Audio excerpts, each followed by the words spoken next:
इस हिसाब से अगर लोग कहते हैं कि यार फ्यूल इंजेक्शन 2.5 से कम होना चाहिए, आप फ्यूल इंजेक्शन देख लें कि इसका 2.5 से भी यानी कि 200 से भी कम है, लेकिन उसके बावजूद इसकी वायर भी नहीं लगी हुई और प्लस ये एक्टिव लिखा हुआ आ रहा है। ठीक है, और आपको पीछे देते हैं एक्सीलेटर दे के गाड़ी रेस देते हैं, ब्लैक स्मोक है, रेस दे इसने दे दे रेस। ये देखे ना आरपीएम, ये अप डाउन कर रही है आरपीएम का ये मसला है इसमें, ये देखें। हालांकि कोई रेस नहीं दी लड़के ने, आरपीएम ये अप डाउन कर रही है। और ये इंजन में गए हैं। अस्सलाम वालेकुम फ्रेंड, मैं हूं टीएम ऑटो से मोहम्मद ताहिर। ये सुजुकी कल्टस आई है, इसमें आपको फॉल्ट दिखाते हैं कि अक्सर अमूमन लोग फ्यूल एवरेज और आरपीएम के मसले में लगे रहते हैं, लेकिन आप इस गाड़ी में फॉल्ट क्या है कि आप इसका सबसे पहले आप प्लग देखें कि ये ब्लैक कर रही है। ठीक है, यानी कि ये जो फ्यूल एवरेज है वो सीधे रोड पे जहाँ चौथा और पाँचवा गियर चलता है वहाँ 8 से 10 दे रही है। ठीक है, इसमें ये प्लग वापस फिट करते हैं। इसकी हमने वायरिंग खोलनी है और वायरिंग तैयार करनी है। अब वायरिंग क्यों खोलनी है? अक्सर लोग कहते हैं कि यार जो गाड़ी आती है हम वायरिंग खोलते हैं। वायरिंग खोलने का मकसद क्या है? ये देखें आप, ऑक्सीजन सेंसर की वायर लगी ही नहीं है, कटी हुई है, और उसके बावजूद ऑक्सीजन सेंसर एक्टिव शो हो रहा है कंप्यूटर में। ये भी हम वापस प्लग लगा रहे हैं और इसकी ऑक्सीजन की जो रीडिंग जा रही है मैं आपको वो दिखाता हूँ कि जब एक सेंसर इसका लगा ही नहीं है तो उसे इनएक्टिव और ज़ीरो पे शो होना चाहिए। जैसे कि अभी मैंने लास्ट कल्टस की वीडियो डाली थी इसी मामले पे, उसकी भी वायरिंग का मसला था। मैंने प्लग वापस लगा दिया। अब लड़का कंप्यूटर लगाता है, आपको चेक कराते हैं कि इसमें तार उतरी हुई है सेंसर की और उसके बावजूद क्या ये रीडिंग दे रही है। तो ये लड़का कंप्यूटर टच कर रहा है। भाई चाबी देंगे, चाबी ले आ, लगा भाई कंप्यूटर। ये इग्निशन ऑन करते हैं, स्टार्ट कर ले गाड़ी। प्लग लगाया, लगा दिया मैंने, प्लग लगा दिया।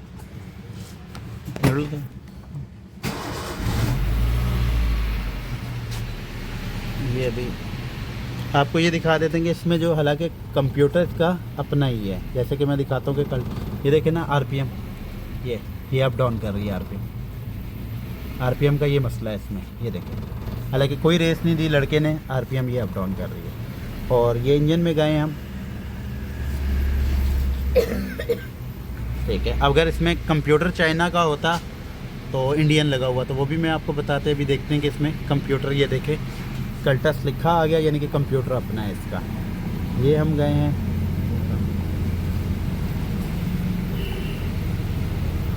ये अभी दोबारा इंजन उठाते हैं, वो डिवाइस हिल गई थी और आपको चेक कराते हैं। कल्टस लगा दिए दोबारा। ये देखें red fault code no DC आ रहा है। अब अगर हम जाते हैं इसमें सेंसर पे तो हम सबसे पहले उठाते हैं ये टेम्परेचर, लॉन्ग, शॉर्ट, आरपीएम और इंजेक्शन। ओके कर, ये देखें अब एक्टिव लिखा हुआ आ रहा है। हालांकि आगे इसकी वायर लगी ही नहीं है तो ये एक्टिव क्यों लिखा हुआ आ रहा है?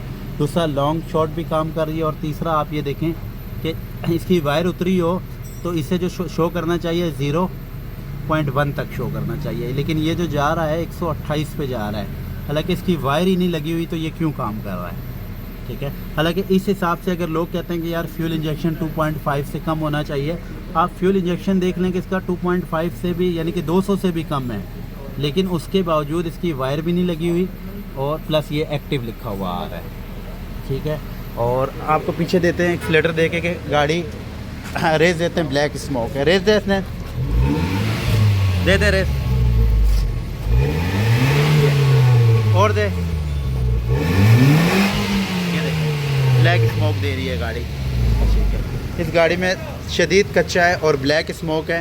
हालांकि फ्यूल इंजेक्शन बहुत प्यारा है इस गाड़ी का, लेकिन ये देखिए सेंसर की वायरिंग नहीं लगी हुई, उसके बावजूद ये एक्टिव और ये चीज़ें शो करी। तो अब हम इसकी वायरिंग बाहर निकालते हैं और फिर इस पर काम करते हैं। अल्हम्दुलिल्लाह आज बारिश लगी हुई है और गाड़ी का काम करते हैं। फिर आपके साथ कल्टस की हमने वायरिंग बाहर निकाल ली है, ये वायरिंग है। अब इसमें